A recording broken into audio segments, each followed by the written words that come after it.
Good morning, everybody, and welcome to a salty Monday here on the Uninformed Fan. I am Salty. Jeff is always just in his even-keeled, beautiful mood. It's a blessing to be around him on days like today. Jeff, I mean, we talked about it in the pre. I'm just a salty dog today. But, how are you doing today, buddy? You still look good, by the way.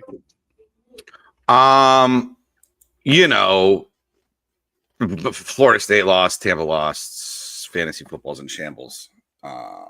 Great. Doing great. Yeah. Doing great. And if you are tuning in on YouTube and your screen is horizontal, there are actually two feeds now. So make sure that you click the right one. This is a new update that StreamYard has put out there for mobile. So if you're on mobile, you can go to the horizontal feature and it should fit your phone perfectly. Again, we didn't ask for it, but we will take it. I just told you why, Joker. Come on. Yes, I know that's justice, but I'm still calling you Joker. It was a good day. Shambles on absolute all gambling fronts. fantasy football in shambles. Bears pull out a win, and it didn't even feel like I could celebrate it. It's just one of those days. Jeff, let's get right into it. Let me cool down here for a second. Why Let's does it look like that on YouTube, though? It looks terrible. Again, there's two different feeds. So if you go to the Uninformed Fan page, click on that, you'll see live streams. You'll see two streams. You will see the horizontal, and then you will see the vertical. Obviously, if you're on your home, just click the horizontal one, and boom, it is sexy and pretty. Yeah, I'm not though. I'm on the laptop. I mean, I'm not the laptop, the computer. Why is there two? I'm on the computer as well. And there's three. One. Anyway, okay. Jeff, this isn't that hard, brother. Jeff, go there. You look at it. You see that there's two streams. You see one of them fills your screen. You see the other one doesn't. Fuck with the motherfucker with 3 strikes, right, Justice? You know, a little shout out to Baby Boy. Yeah, I mean, tough day. It was brutal. It's okay though. Listen, the Bills suck. Patriots are good. Ravens the Bears are not great. Yeah, let's get into it. Let's start off. I need to cool off a second. So let's get into the Patriots versus the Bucks. Patriots are some ballsy calls here. I think that we can solidify Mark Vrabel. As long as he starts getting some chips, we'll go down as one of the greatest coaches that the NFL has ever seen. I'll just say that. Drake May, I think he's better than Belichick. How about that? Belichick's overrated, in my opinion, blah, blah, blah. We'll get into that to a whole different thing. Drake May continues to perform. Let's also be cautious here with the Tampa Bay Buccaneers. The line was 2.5. It never moved. No Bucky, no Godwin, obviously no Evans. Usually has not been a problem for Baker Mayfield, but of course, Mike Vrabel had the defense schemed up to take away Baker's weapons when it mattered and get on. Jeffrey, let's get the Bucs side of things. I mean, the fun part is that we get to travel to Buffalo now and go play them in Buffalo next week. So coming out from a bad loss too. I thought Vrabel was fantastic. Obviously, you know, he does something that's very unconventional, which is he takes a knee on first down to end the first half, basically to make sure the Bucs don't get the ball back, so they run the clock all the way down. They don't score a touchdown quick enough. Just like super small little shit that Vrabel does. It's just really good. On the sidelines, coached up the defense, getting everybody's ear. Every time a player went down on the field, Vrabel was out there right next to him to talk and console him and talk him through it. Obviously, being a former player, he's able to put himself in their shoes. Great job all around. And congrats to the New England Patriots. And yeah, it was an unfortunate loss. You can't give up that many huge rushing plays like you did. It reminded me a little bit of Jahmyr Gibbs and the Lions on the Monday night, just kind of running all over us. Travion Henderson rattles off, like a 69 and a 55 yarder. So, yeah, I mean, it's going to be tough. I didn't think Drake May was great. I thought we did a good job of getting pressure on him. Obviously, you get a turnover in the end zone as well, too. You know, you think that might be game-changing, but it didn't come to fruition, you know. Too many mistakes, too many missed tackles. Is what it is. You know, a funny thing here, though, I couldn't help but notice, obviously, after the Sunday had finished up, that the Bears and the Bucs have the same record. And I don't think that we thought after the first couple of weeks that would be anywhere near a possibility. And obviously, no, and I don't think they'll finish with the same record either. So I don't think so either. But what wild times that we live in after week 10 that the Tampa Bay Buccaneers and the Chicago Bears have the same schedule. Yeah, I mean, 3 losses for the Bucs. You lose to the Eagles, the Lions, and the Pats. 3 quality losses, I guess. You kind of look at it too. It's like you beat the Falcons, the Texans, the Jets, the Seahawks, the Niners, and the Saints. You know, they're not terrible wins couple either. Good wins in there. You know, Seahawks and Niners, good wins. You're gonna have to. Niners was in San Francisco as well. No, it was at home. It was at home. It was at home. Yeah, you're gonna play in Buffalo next week. Then you're gonna travel all the way to LA, and play in LA as well too. So things don't get easier. But then it'll kind of shore up a little bit as well too as you finish up with the Cardinals, the Saints, the Falcons, the Panthers, the Dolphins, and the Panthers. So at least there is that. There is hope at the end of the tunnel for Jeffrey and the Tampa Bay Buccaneers. Well, we did mention the Chicago Bears having the same record. The Bears do get it done against the Giants 20-24. Caleb Williams leads another fourth quarter drive to win it. Jackson Dart goes out with the concussion. Listening to this is his 4th concussion symptoms treatment that he has been in his rookie year. And I think a lot of people had some very good points. Like, that you have your quarterback. Your team is not going anywhere this year. I understand that you want to win games. No. Stop running your quarterback. This was one that I thought that, I said on the pre-show, if you go all the way back to Danny Dimes when he played, when he was with the Giants, he ran all over the Bears doing the same things. The Bears cannot stop a running quarterback. Have never been able to. I don't know if it's the scheme, whatever, but just can't. I will tell you this. I expected the Bears to come out and run the football, especially with the weather. Run the football, run the football, run the football. The Giants are the 2nd worst run defense in the league. And what does Ben Johnson come out and do? He goes out and throws the ball. And then when he did hand off the ball, they were getting gashed. 2 out of 3 plays, they're breaking for 5+ yards, and then he stops running the ball. I feel like sometimes Ben Johnson just gets a little bit too tricky, right? Just run the game plan, man. You don't need to be passing for 1,000 attempts a game. You don't need to put it in Caleb's hands the entire time. I will tell you this, though. 4th quarter Caleb is a different beast.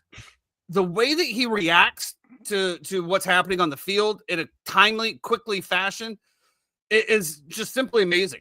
And I will say this, I know I said this on the pre-show, and I know that you didn't really agree. If I can get that Caleb that I get in the last 6 minutes of a game throughout the first 3 quarters, then that team is going to be unstoppable on the offensive side of the ball. The bad thing for the Bears is even if you do get that, you still have the defense that is absolute ass across the board. It's not a serious playoff team. It's very fun that they're 6-3 or whatever the heck the record is. It's very fun that we're touching the toes in the very first year of Ben Johnson. But unless that defense makes just a 180 turnaround, this is not a serious playoff team. I don't think anybody's going to give them any flowers in that regard. But, hey, at the end of the day, it's a win. It's an absolute win. Getting Jackson Dart knocked out and putting Russell Wilson in. I was talking to my wife. I'm like, this ain't over. I'm like, well, never mind. It's Russell. Never mind. Watching him just absolutely just get destroyed in the pocket, no movement. And then the flailing throws, that was actually pretty to see. Shout out, Chad. You got your 4.5 over there. I know a bounce from 4 to 4.5. The Chicago Bears had no business winning this game, but they did. And I absolutely loved the locker room celebration afterwards. I mean, you ran the ball at 6 yards a clip. You just didn't run it enough. That's what I don't understand. Yeah, it kind of is what it is. I thought Caleb was really good all game. Honestly, we talked about it. I think in the first half, there was just a lot of drops by your wide receivers. So many drops. And, I felt for Caleb because it felt like he was affected by that on the sidelines. And I was very visible about his mental state, because I do think that is a fragile piece of him when we look at it. And I thought it was great that he bounced back the way he did. And this is multiple weeks in a row now where we've talked about you need to see Caleb push through that second layer and will his team to victory. And that's exactly what he's been doing.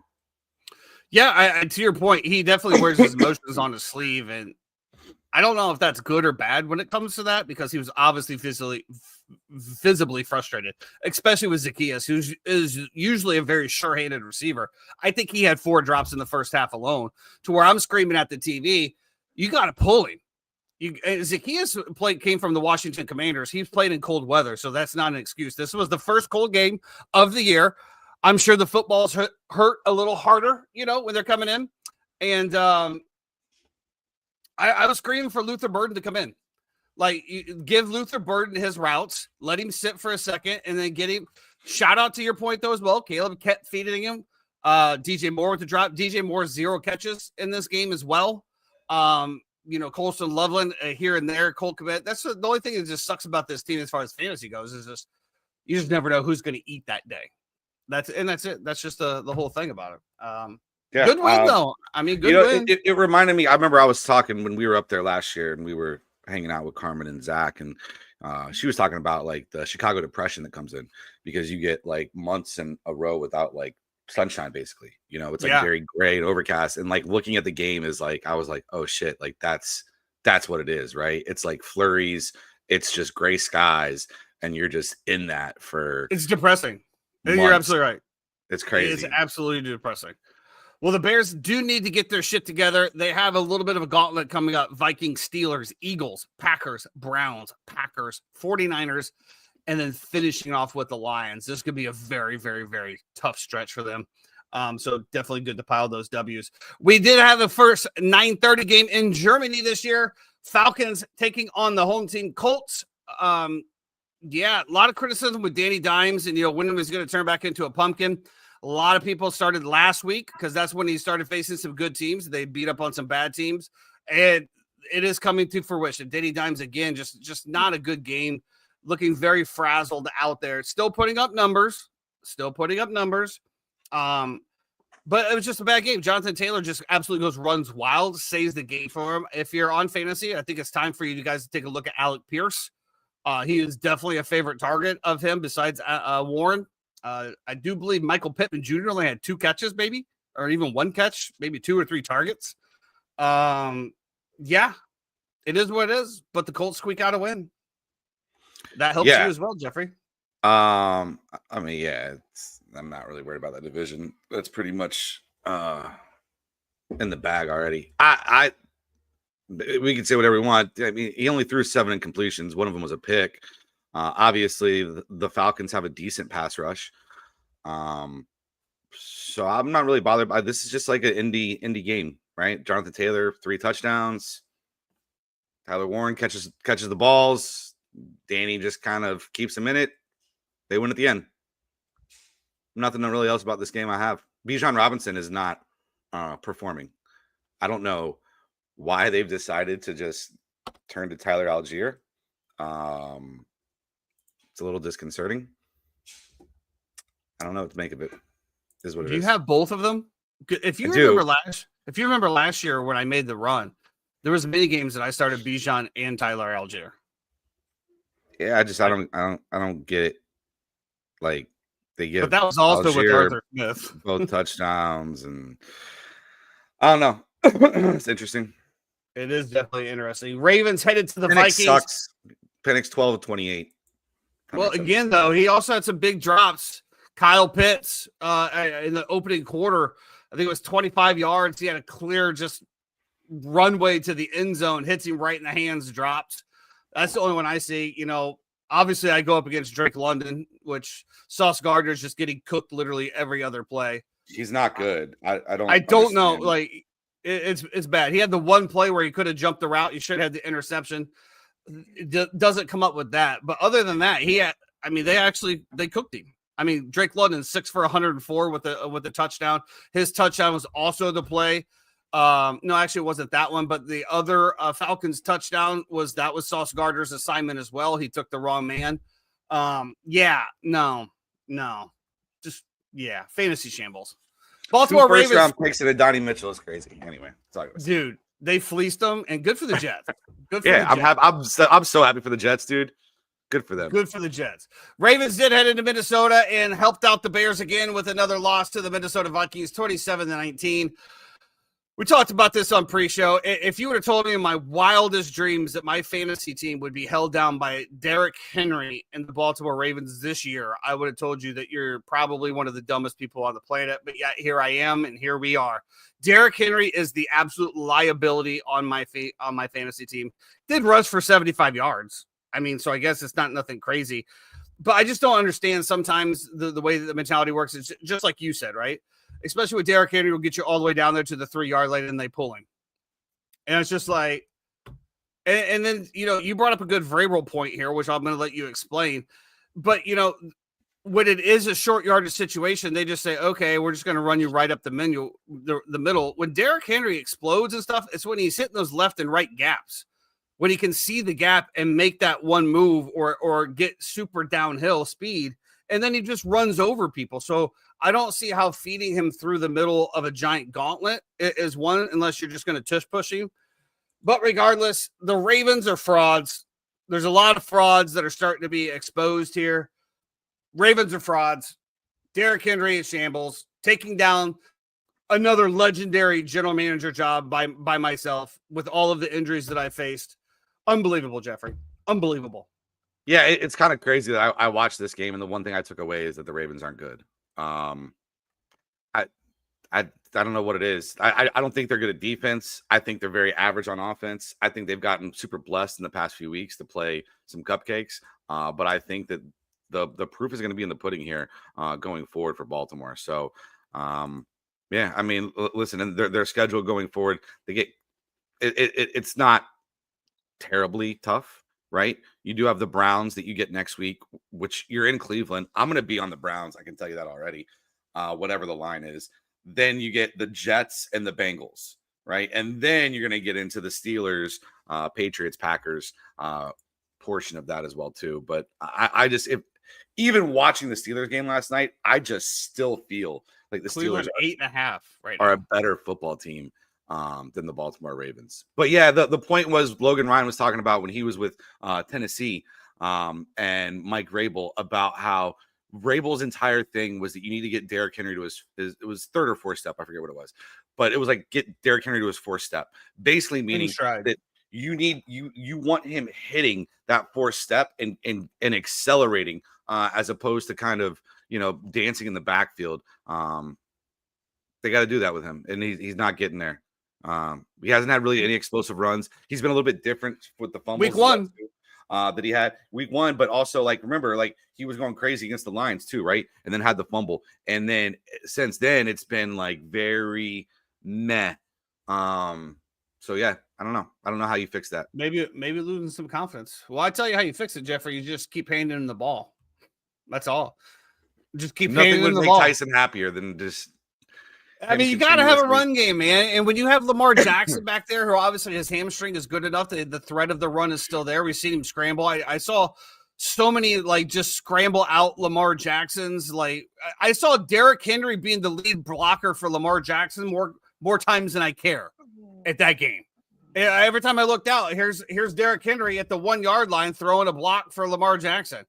Did you see the variant they ran out of that where it was like 3rd and 2 or 4th and 2, and they put Mark Andrews under center and they put Lamar in the backfield, and Mark Andrews literally pitched the ball to Lamar as a running back. I'm like, this isn't going to help the running back narratives. This is just as Harbaugh just watching too many Ben Johnson and Sean McVay clips. Get out of here with that wild shit. That was wild. You know what else was wild, Jeffrey? And that is the game that was in Houston, Texas. The Jacksonville Jaguars 29, the Houston Texans 36. How the hell did they come back to win this game is beyond me. The fact that we also got a scoop and score to end obviously helped out my Texans defense.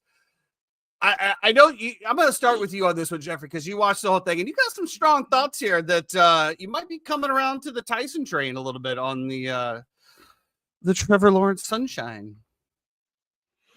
Yeah, Trevor Lawrence sucks. It's tough.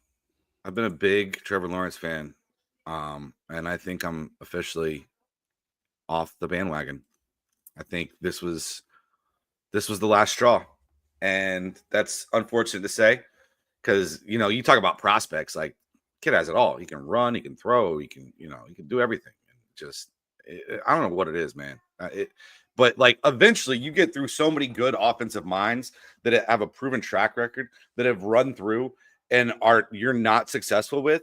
You got to start looking at yourself, man. Like it's not them, it's you. And that's kind of where I am with Trevor Lawrence. This game was drunk, much like I was yesterday. It was I couldn't believe they outscored them 26-0 in the fourth quarter. That's why That's hashtag incredible. On the Twitter headline is the NFL is rigged. Yeah, 26-0 in the fourth quarter. And like I kept on looking at this game. I'm like, I don't even know where the points are going to come from. Who's going to score here? You know, kind of why I liked Houston. I just didn't think Jackson was going to be able to do anything. And then all of a sudden you look up, Parker Washington catches an incredible ball in the end zone, returns a punt for a touchdown. There was a turnover to start the game by Houston. And all of a sudden you look up and you're like, oh shit, like what just happened? How is the game already fucking 17-0? And I just, yeah, I mean, I can't believe it was 29-10, you know, with a minute 33 to go in the third quarter. I turned it off. I had this one on a secondary TV to start off with, and I'm like, well, this game's over. Fucking come back, and I'm crazy. But crazy shit. It's the NFL. The NFL is turning into the NBA, Jeff. where you don't need to watch until like the fourth quarter. Until the witching hour. Thank you.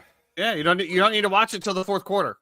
And then, I mean, like you said, you hold the team to 10 points through 3 quarters, and in 1 quarter you give up 26. Now we'll knock out the scoop and score.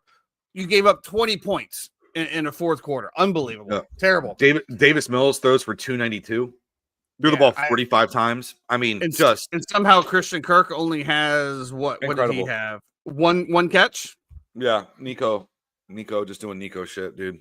Good for him. 1 catch. Not looking good for my week 11 matchup where I need a little Christian Kirk help. We shall see.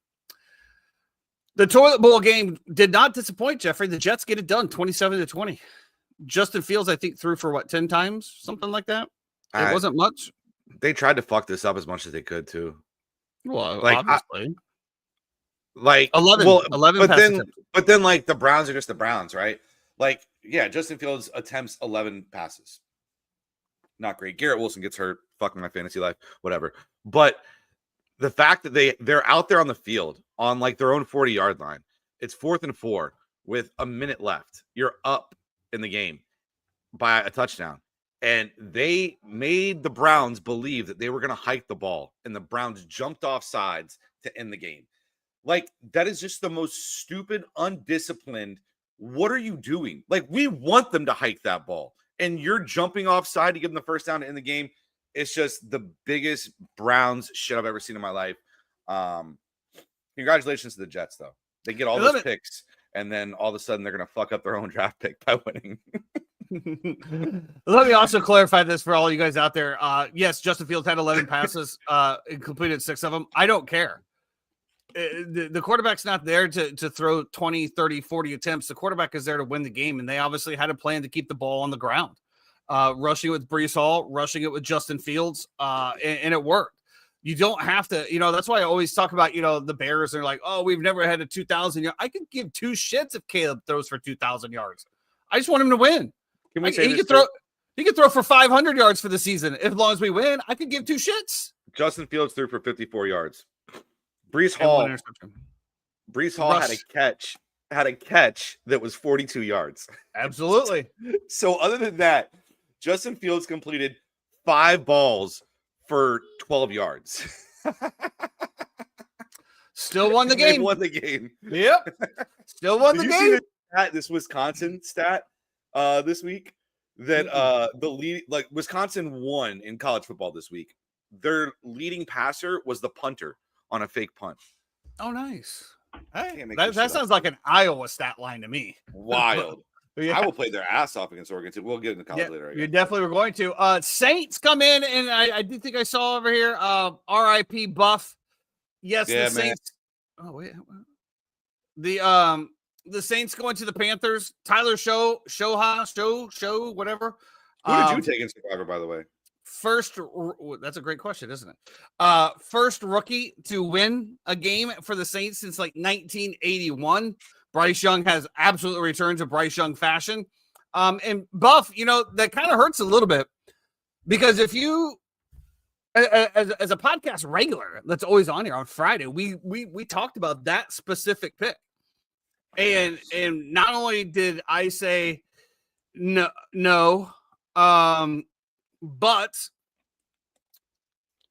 Chad said no. And then Jeffrey brought up how many times has that team kicked you in the nuts? I did see you had a backup here in the Bears, so shout out there. Yeah. Who'd you take in Survivor?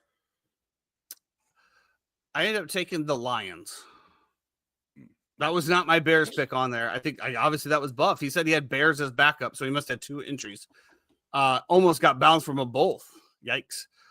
No, and shout out to the wife as well. In my other Survivor, I was going to take the Bills, and my wife said, "I have a bad feeling about the Bills. Let's stay away from them." And I said, "You know what? Okay, give me." I didn't want to take Lions on both of them. Right, in case they both, they lost and you get bounced out of both. Kind of like, Buff here, you don't take Panthers on 2 of them. But yeah, I took the Lions. But the Saints look good. Alvin Kamara again, pretty irrelevant. However, I did see a little juice out of him. 83 yards, not bad at all. I don't know. Maybe this new offense and this new quarterback's going to shed a little life on the old timer back there. Maybe. Was that all? Do you have anything? That was all I had for this one. Yeah, I don't really have a lot here, honestly. I don't know. Carolina sucks. Our division's terrible, but I mean, I said this a couple weeks ago. I thought I saw some things from Tyler in his debut that gave me a little bit of hope for them. I didn't like trading Rashid Shaheed. Obviously, Olave has a decent game though. That trade that I made is looking terrible, more and more terrible by the day. But yeah, I don't know. Obviously, trade? Rico Dowdle has definitely taken over that backfield completely. Kamara was actually pretty good as well too. Yeah, I traded Rico Dowdle and Chris Olave for Nico Collins, and Ollie Gordon. I wanted to back up to Achane just in case. So you already had Ollie Gordon. This is not in our league. Oh, okay, differently. I was gonna say because I drafted him and dropped him when I saw you picked him up, so I was like, I thought you already had him. Yeah, no, just in case. No, it's in a different league, which I'm more than okay in because I have Jonathan Taylor and Devon Achane, and I put up like 230 something points this week. Crazy shit. Not bad. We already mentioned the Bills. The Bills go into Miami and get absolutely destroyed, 13-30. Jeff, the Bills are 100% frauds. Yeah, frauds. They've been frauds. I did hear something to say that obviously Josh Allen does a lot of things, and one of the I don't know if you want to call it a wild take, best take that I think I heard this morning was the Buffalo Bills without Josh Allen are the Cleveland Browns. Your boy Mitch Trubisky got in there. Did he? He didn't attempt to pass, but he got in and handed the ball off a few times, and he's got a nice progressive commercial out now too. Where he's doing Kincaid got hurt here, which is very unfortunate. Yeah, I mean, I don't know. This is just a clinic, bro. I mean, Devon Achane, 22 carries, 174 yards, 2 tutties, breaks off the 60-yarder. Waddle was good, 5 for 84 and a touchdown. This was a complete domination. It wasn't even close. Like Buffalo was up 16-0, and Miami was up 16-0, and like Tua was still turning the ball over. Like Tua had 2 picks. You know what I mean? Like they never had a chance. Justice wants to know what the cash out is on the division bet. I don't Jeremy know. Put it in the private chat at $75. Well, that's his because he took Chicago to win the division instead of the Packers. So he took a different bet than we all have. So then yours should probably be like 50? No. No, I don't know. What? Ian cashed. What is that laugh? Ian cashed his out last week for like 250 or 300, off a $5 bet. So I don't really know. I have a bonus bet on it, so it won't offer me a cash out ever. So is what it is. I got to ride out the $120,000 sweat the whole year. Ride or die, baby. Jeremy said he's waiting. Okay, Ian took his for 300. Jeremy said he's waiting for his to get up to 4 figures, which is I like it. It's a long way away from 4 figures, but it's okay. We're halfway through the season. We shall see. More Cardinals Seahawks. Now, this was a very interesting one. Everybody and their mother absolutely loved the Cardinals here, plus 7.5. Everyone. Really? Yes, I know Chad had it on one of his. I saw a lot of. You know what? Let me look and see what the Survivor picks were on. I didn't like Arizona at all. I don't understand what Arizona is doing. I think Gannon needs to be fired. I don't understand. Supposedly, Kyler Murray's been at practice, just like running around, flinging balls all over the field, and then you put him on IR because you decide you're going to bench him for the rest of the year. Jacoby Brissett is not the answer. Like we said, you could watch that. He's not the answer, but he's better than him. You could watch that Dallas. He's not. You could watch that Dallas game last week. Jacoby Brissett had some throws that were terrible. And now you go play Seattle. It was nice to have Seattle's defense in fantasy as they get a couple touchdowns on there. You only took 7, huh? Why would it not let you do 8, Justice? That's weird. I don't know.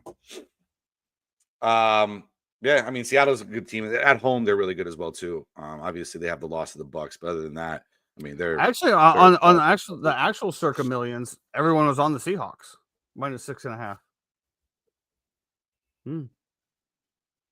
No, probably that ESPN propaganda I was watching, Jeffrey, so that we'd all bet them.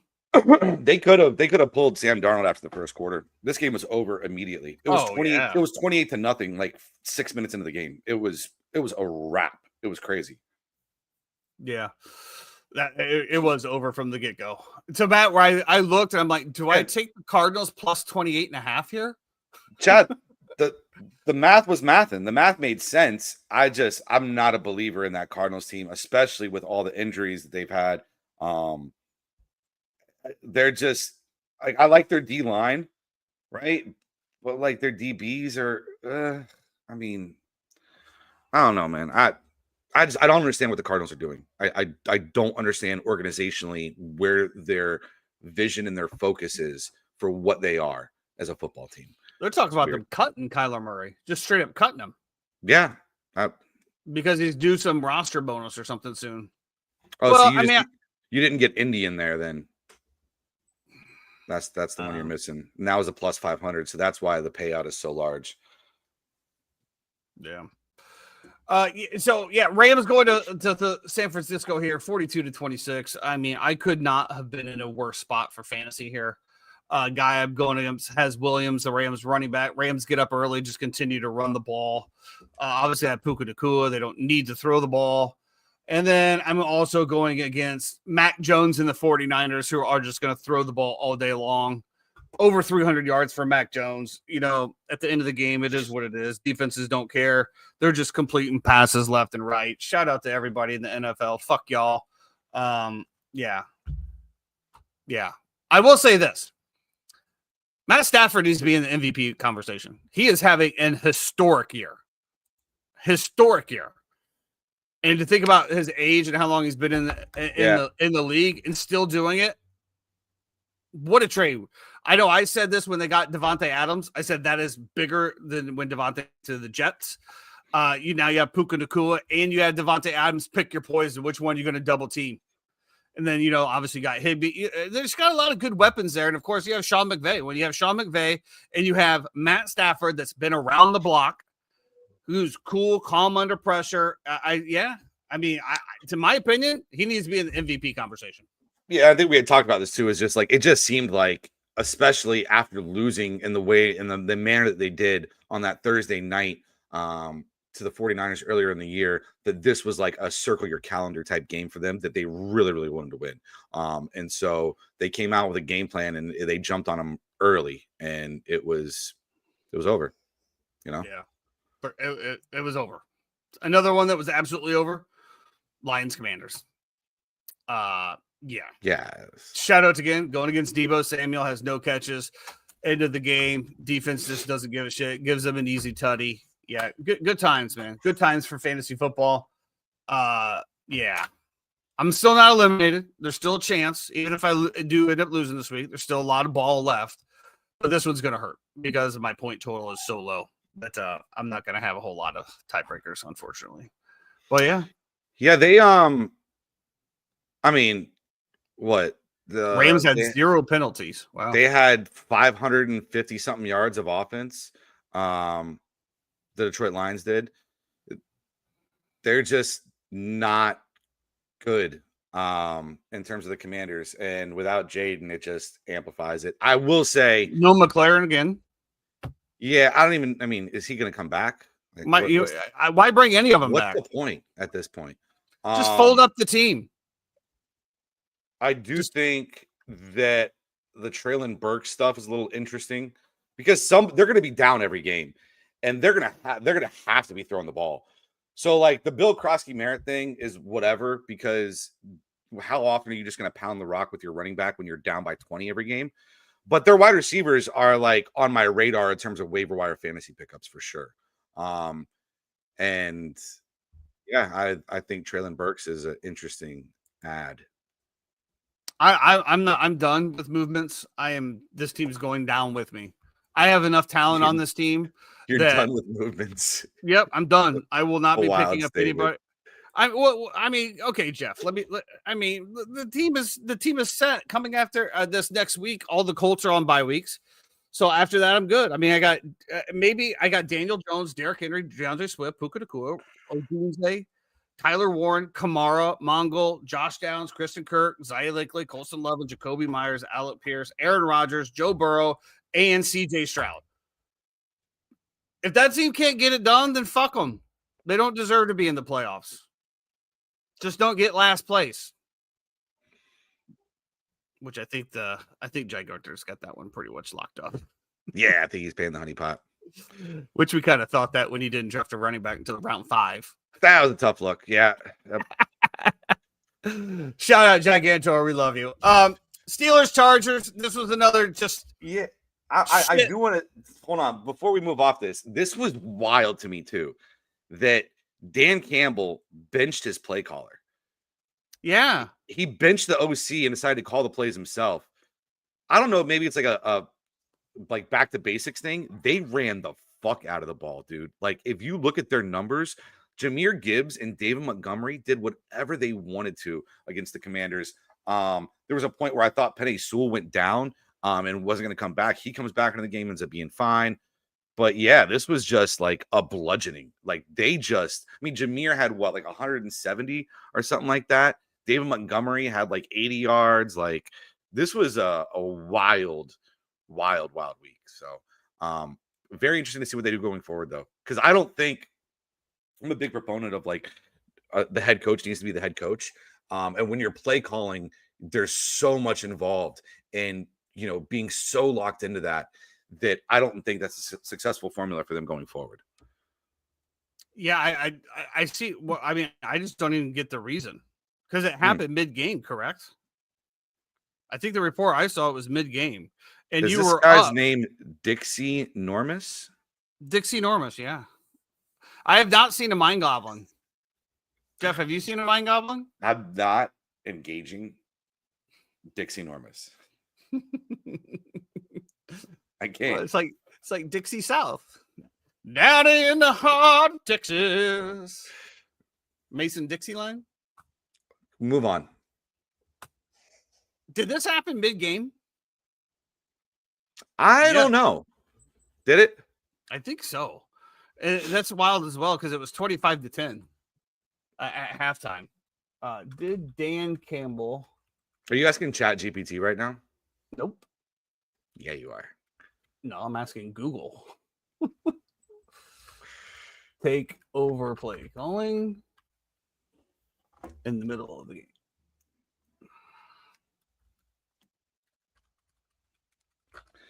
Dixie Normus, just how did you stumble onto this page in this podcast? Very interesting. During the game. Yeah. Wow. Wow. The change was made to change things up a bit. I don't know. We'll see what happens. Steelers, Chargers, another just whatever, bro. Just whatever. This was just the end of my betting fiasco for a Sunday. Chad says that he called the plays the whole game. Well, it says right here that during the game. I'm going to go with Chad here. I'm going with Chad over Google. I trust Chad more.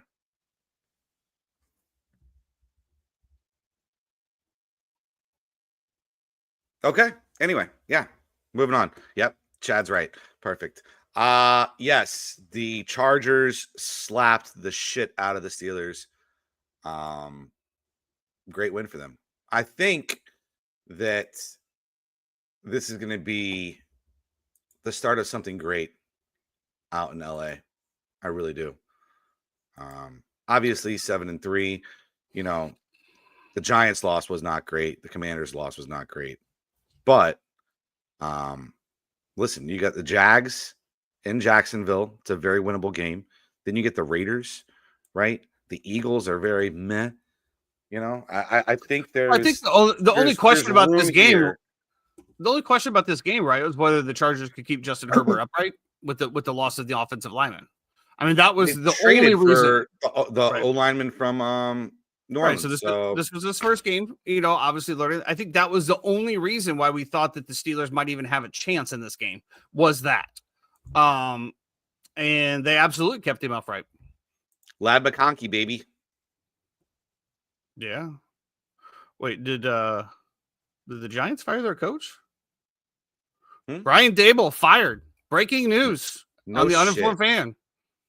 Brian Daboll has been fired. Are you serious? Yep. That to me is a wild move because you should have won that game if your Jackson Dart doesn't get injured. What the fuck? Wow. Wow. I mean, he could have been fired for bringing in Russell Wilson instead of Jameis Winston. I mean, yeah, I guess. I think that obviously the biggest one is they've blown 4 double-digit leads and 4 road losses. They're the worst fourth quarter team in the NFL. Not per Schefter, per Tyson at the Uninformed Fan. Per Tyson. You lose Neighbors, you lose Scadaboo, and then now you fire him. Wow. Well, I mean, let's stick on this for just a second here, Jeffrey. Let's get off of the Steelers Chargers because who gives a shit about them? Let's talk a little bit about this, Jeff. And where do we think Brian Daboll lands? Does he land as a head coach? Does he go back to being an OC somewhere? Does he go back to Buffalo? Ooh, that is a thought. A la Josh McDaniels. I don't know, man. I'm surprised. I'm legitimately surprised that this caught me off guard. I thought he would have bought himself an extra year.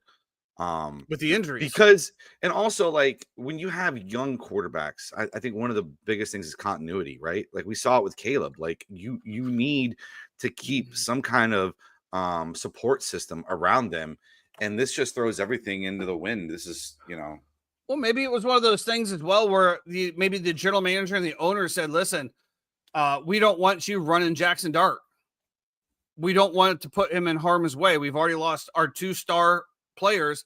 Do not put him in harm's way. And he kept calling the plays. This is purely speculation here at the Uninformed Fan. There's nothing to back up these things. This is me pulling facts or fiction out of the air and regurgitating. But that would be the only reason I would think now that like you're continuing to run plays where you put your quarterback in danger when he's already had 3 tested concussions, hits his 4th one. I mean, we're talking about a rookie. We're talking about Tua syndrome here. Maybe. Do you think that Lane Kiffin would be interested in an NFL job? And if Lane Kiffin was interested in an NFL job, would he want to reunite with his former quarterback at Ole Miss and be in the biggest market in the NFL in New York? All interesting thoughts and questions as the coaching carousel continues to. All good. We know Steve Sarkisian's interested. Yeah, I don't think the NFL is interested in him, though. Problem. That would be good. That would be a good thing. I don't know. I mean, I think Lane Kiffin is literally a half a year away from college football immortality. And what do I mean by that? I mean, he's set to be the highest paid coach, regardless of what happens. Even if he stays at Ole Miss, that contract's going to get renegotiated. The Gators have already offered to pay him the highest paid. I think it was like something like $11.5 million per year. I don't know how much Brian Daboll is getting paid over there. I don't think it's going to be that much. I could be.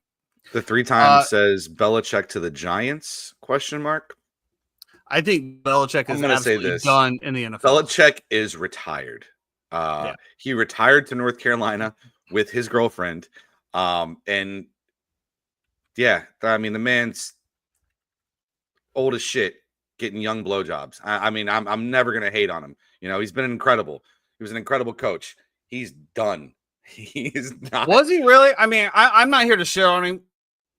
But was he? Yes. Or did he just have great offensive and defensive coordinators and great players? No. He was. Did he win before Tom Brady? He was incredible as a coach. Did he win before Tom Brady? People say that the reason that Tom Brady won is because of his defense. Okay. And luck. So who was the coordinator? I mean, Belichick was the defensive guy. Well, sure. if they won because of luck, that's going to also discredit Bill Belichick. Well, but what I'm saying is that people say that like without luck and without the defense, Brady would not have been what he was. That's the Well, I would entire also argument against Brady. I would throw in the kickers as well. I mean, again, that one stat just completely blew my mind. Vinatieri and Gostkowski were great. I how many times did he? How many times did he win because of that? I mean, yeah. So to your point, what we're talking about, would he want to go there? Daboll had a 5-year contract worth about 25 to 30 million total, around 5 million a year. He just got offered 11.5 million per year for 5 years, fully guaranteed as a Gator. So, but there's also something to taking the next step. You know that the Gators have offered him a contract? Yes. 11.5 million per year. Highest paid coach. Where did you get that information from that Florida has already reached out and offered him a contract? Why do I have to divulge my sources? Huh? I guess you don't have to, but I have not heard that at all. I think that I apologize. 6 years, 81 million, 13.5 million per year. And that's from an all weather or who? Well, that is AI scanning the sources. My sources said 11.5, so I guess it's 13.5. But this is pretty widely known. It's pretty widely known throughout Florida that they've already agreed to make him the highest paid. Like, it's already a given that that's their guy that they're going after. So yes, this was what was out there. So let me ask you this, Jeff. We know like Jaden Rashada and like anyway, go ahead. Okay, here we go. What happened to that kid? Same thing with Cormani McClain, and he's playing for the Gators now after all of that crap. And a wild M. Night Shyamalan plot twist. Really? Let me ask you this question. With all of the shit that you have to deal with in college, which we can agree that's a 24/7 job, right? Yeah. 24/7 job. Yeah. Now, the NFL, definitely not. You got your own group of guys, and you can maybe, work with your general manager where you need help, but the general manager and scouting teams are the ones going over. Obviously, you're still looking at things. To get paid 3 times as much money to stay in college or go to the NFL where, I don't know. I mean, let's be honest. Outside of Ole Miss, where Lane Kiffin really just been like, wow, he's the guy. South Florida, I think he did pretty well there. He didn't do good in Tennessee. He didn't do good at USC. This is really his first power conference where he's making moves, correct? I mean, he was in the NFL, but he's not there anymore. So what happened there? I guess. I don't know. To me, I just think that there's only a select number of these. You can always go back to college too. Like, let's say you take this NFL job. You're at the age where you can take the job, and then if it doesn't work out or if you don't like it, you can always go back to college. So I think there's only a certain amount of times that these jobs are going to become available. There's only a select number of them. Obviously, it's, and so all intents and purposes, it's like the hardest job to get in the world, right? Because there's only 32 of them. So it's like, yeah. So he was with the Oakland Raiders for 1 year. Yeah. Didn't do. So that was his first. Was not great. No, but he was not great. That was also his first head coaching job, by the way. Yes. Nepotism is a motherfucker. Okay. So didn't succeed there. Didn't succeed at Tennessee. Didn't succeed at USC. Goes back to Alabama as an offensive coordinator, quarterbacks coach. Goes to Florida Atlantic. Does pretty well there, but obviously lower competition. I think we can both agree with that. Sure. Not to discredit that. But then 2020 is when he started Ole Miss, and that's literally the only spot he's had significant success. It's wild to me to think about all of that being, okay, Gators are going to throw a bag at him. He's in talks, whatever, or not talks, but, we're thinking about, would he be interested in going there to, wow. I think it was like 2013, I want to say. It was somewhere around there. It was 2007, 2008 season. 2017, he was with Florida Atlantic. Jeez, how old was he in 2007? Let's see. How old is Lane Kiffin? Backdated 18 years. He's got to be in his 40s. right? He is 50. He's 50. So he was 32. 32 at the time when he had the Raiders job. Wow. That's Jeremy's age. Yeah, it's crazy. Anyway, three-time born in 75. What do you like tonight? Anything you like tonight? Let's talk about that, Jeff. Let's talk about the Eagles Packers here. Let's talk about how the Packers are going to dog walk the Eagles tonight. Okay. As long as Christian Watson does not catch a ball, as long as they hold Saquon Barkley to nothing, and as long as the Packers defense doesn't score more than 8 points, sure, I'm with you. So you need no Christian Watson, you need no Saquon Barkley, and you need less than 8 points from the Packers defense. Well, I think all three of them equally can score 8 points apiece, and I would still win. Okay. It's a long shot, Jeff, but yes, he has Saquon Barkley, he has Christian Watson, and he has the Packers defense. And I am up by 23.4. Yeah, so it's going to be a barn burner, or it's going to be over in the first quarter. One of the two. There's probably no in between here. I obviously we both know, and I am sure the 3-time will jump on this with me. Fuck the Packers. I hope the Eagles absolutely dog walk them. I hope that Jordan Love does not get hurt, but I hope the football gets shoved back in his face through his face mask, that they have to call a timeout because the ball is lodged between his face mask and his nose. And I hope Micah Parsons does not do shit. But let's also remember, Jeff, this is one of the youngest teams in the league. Go Pack, go. You're a wanker. Oh, this is strictly because of your bet, correct? Correct. Yes. Yeah. I hope. Yeah. Jeremy takes the cash. Jeremy takes the cash out. Jeremy take the cash. Fuck the Packers, man. The Packers are not winning this game. They're not winning this game. You know what I'd like to see, Jeff? How about a 3-0? Sure. 3-0. Yeah. The Packers win 3-0. Eagles win 3-0. I hate this. I hate everything about it. I hate Philly fans so much, but my hatred of the Packers is well more. Go Pack, go. Let's go tonight. No. Way too early look, Jeffrey, at Thursday, since we're not going to be here. Jets Patriots. Is this a trap game for the Patriots, Jeff? Or are there trap games for the Patriots anymore with Mike Vrabel? Yeah, I mean, it is a trap game, but I don't know.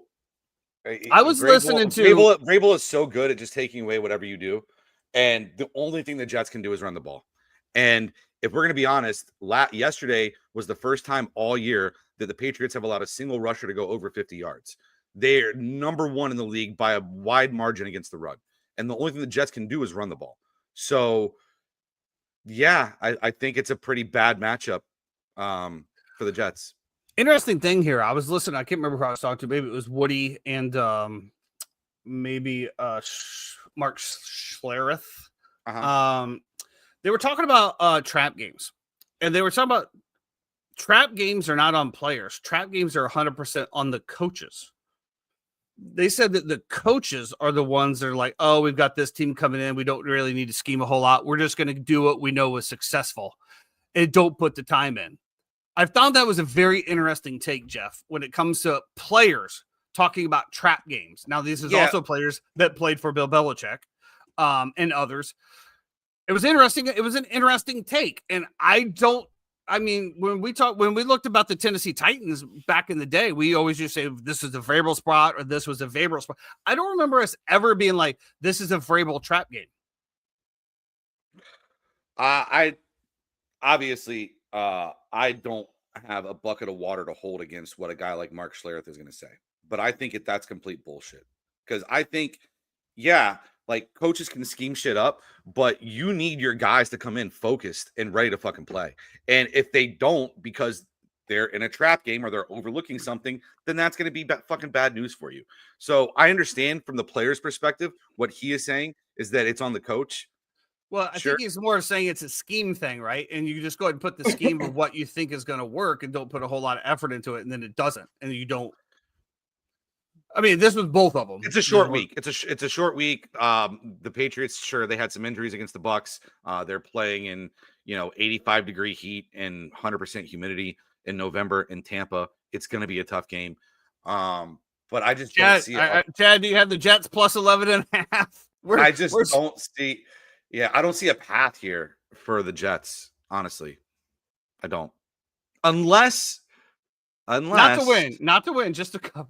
Unless Justin Fields can, somehow. Okay, at the end of the day, that's enough slander. At the end of the day, the kid can throw the ball. He can throw. Joe Burrow will return to practice today in a limited capacity. Whoa, Jeffrey. I mean, who cares? They're so bad. Justin Fields can throw the ball when his first read is open. 100%. When his first read is open. I want to go back to, again, his stats this week against the Cleveland Browns, right? Yeah. Didn't need him to throw the ball. 6 for 11 for 58 Garrett Wilson goes out. Who else are you throwing the ball to? One of those. There it is. Chad's got it. I knew it. Yeah. Jeff, do you know whose jersey this is? Do you know what's the over-under on that game, by the way? Do you know whose jersey this is, Jeffrey? Yeah. The 42-yarder to Breece Hall really saved Justin Fields' day. I'll say that. I don't know. Whatever the over-under is, you can probably take the under, too. Just take the Jets plus 14 in the under.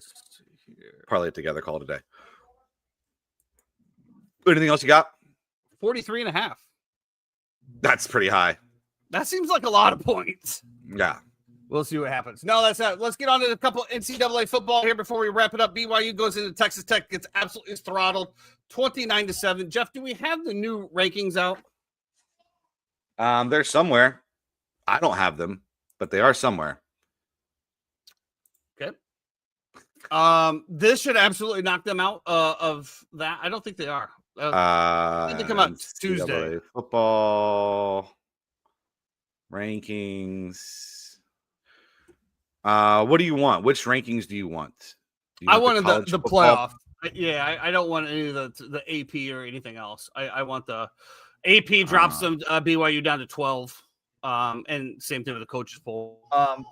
Whatever. They're out. If BYU gets in at 12, whatever. Notre Dame's for sure in. We knew that was going to happen regardless. I mean, they've Texas for sure in.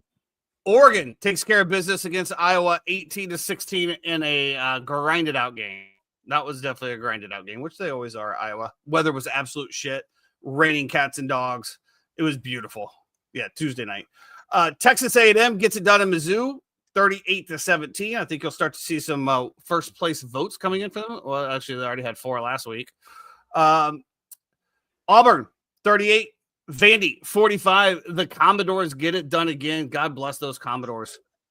That's a team right there that's going to be on the edge. SEC could have a bunch of teams in here. They're not going to be on the edge. Vanderbilt's not. Vanderbilt's not making the fucking college football playoff. Let me ask you this. You got BYU 12 and Vanderbilt 13. If they play on a neutral field, who's favored? BYU. Lies. Okay. Lies, Jeffrey. Sure. Lies. I would like to see it. Can we just do that now? Look, can we do like the NCAA tournament does and has like the one-off play-in game? I wouldn't mind that. Yeah. But you have the one-off play-in game already. You play in a conference championship game. So I guess. It's kind of the Gators and the Seminoles are both in shambles. Yeah. Also, I want to shout out Indiana. I know we kind of were rolling through this. What an incredible performance by them. Mendoza reminds me of a more athletic, more confident, and more polished Carson Beck. Just the way that he moves around in the pocket, I think is really good. I don't know about him as number 1 pick. That's where I'm like, the catch that the kid made in the end zone. Hats off to that kid. That's exactly where the ball had to be as well. And like when all of your group texts at the same time just say, wow, what a fucking catch. Unbelievable catch of the year. Like every one of my group texts went crazy when that catch happened. Hats off to Indiana and hats off to Penn State for rolling up the sleeves and playing their ass off and absolutely bringing it to Indiana, giving them everything that they could have wanted. It was a great game. Big Ten, great football. Of course, over there in Happy Valley. Great, man. It was great. And shout out to Indiana. They look like they're for real. But I'm still not a Kurt Signetti fan. So there's that. You're not a fan of a lot of people, though, Jeffrey. That's just one of the quirks that makes you Jeffrey. Who am I not a fan of? Like off the top of your head that I don't like. There's a lot of people, Jeff. I just can't name them all at once. Give me one. Jimbo Fisher. I love Jimbo. Mike Norvell. I love Mike Norvell.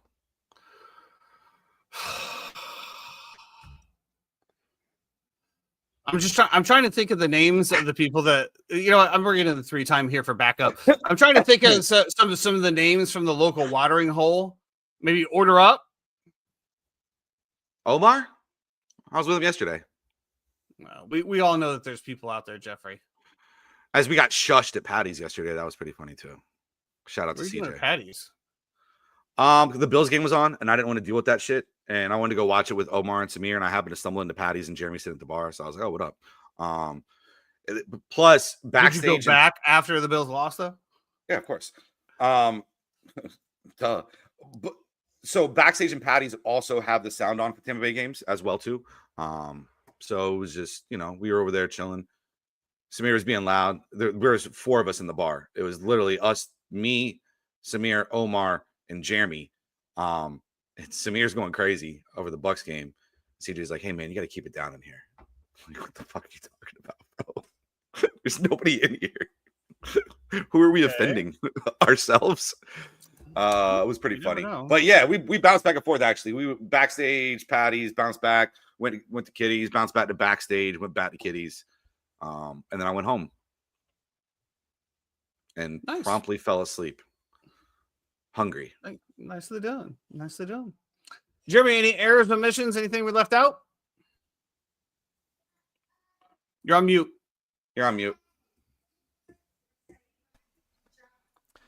Dan Campbell did take over play calling duties on Monday of last week. Told John Morton, "It's not your time, guy. Let me do this for this week." Charlie Morton? John Morton. John Morton. John Morton is their OC. He's a wide receiver? I don't know if it's the same Johnny Morton. I don't think so. John Morton. I think it is. Is it? I don't know. I mean, first year offensive coordinator. That was Johnny Morton that played for the Lions. Yes, I remember using him in Madden in the early days. It was Johnny Morton played for the Lions. Herman Moore. They were unstoppable if you got it. The other thing, Kitty's was a ghost town when we got there after the game. It was pretty wild to see. Magic lose to the Celtics. Okay, we don't got to do this. Okay. Yeah. John Morton. Let's see. Born in 1969. He is a old white man. Not the same Johnny Morton that I'm thinking of. No. Hence the reason he refers to him as John Morton. Interesting. Okay. He did play in the NFL though. So Lenny Wilkins has passed away. Legendary coach. Really? Yes. Paul Tagliabue, also the former commissioner. Yeah, rest in peace, Paul Tagliabue. Passed away on Saturday. Did a lot of great things with the NFL. Got them a lot of their deals on television to make it more expensive for us to watch. Thanks to him. Oh God! I got to catch the Formula One race after I got home last night and watch that. That was wild. These are the kind of things that people send me in my group chat. Is that a buffalo getting front and backed by a dolphin? Yep. Got a little chat GBT, baby. Yeah, Max Verstappen, what a drive, huh? Starts from pit lane, finishes on the podium, almost had second. And he also had a tire puncture, had to have an extra stop. Holy moly. Yeah. Guys, amazing. Vegas is next week? I don't know, dude. I'm going through day by day, bro. Day by day. Hey, unfortunate loss for both of our football teams. I guess all 3 of our football teams this week. UCF loses their first ever space game, right? First ever space game at home, at home that they lose.